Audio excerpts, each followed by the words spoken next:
Časopis u lako razumljivom obliku. Tu gdje piše kratko i sličice ima. Po šikama znaš da je somacija ispravno.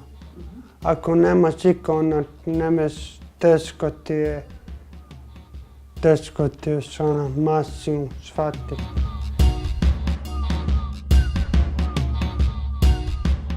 Informacije su lako razumljive kad su informacije kratke, a ne dugačke.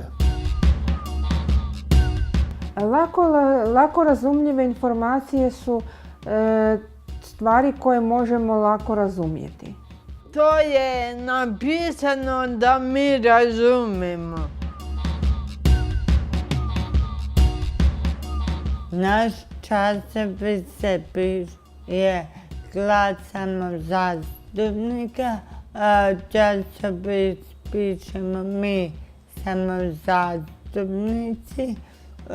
On je namijenjen isključivo osobama sa intelektualnim teškoćama i tamo obrađujemo teme koje se tiču sami osoba sa intelektualnim teškoćama.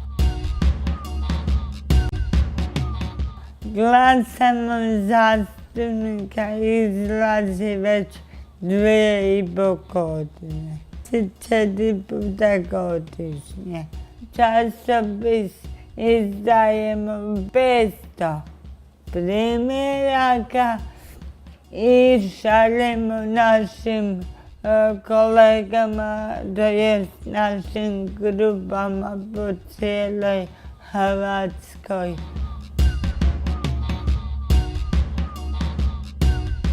Mi nosimo na fakultete i nosimo po centru za socijalnu skrb, šaljemo u institucije, da što više ljudi čuje za naš časopis.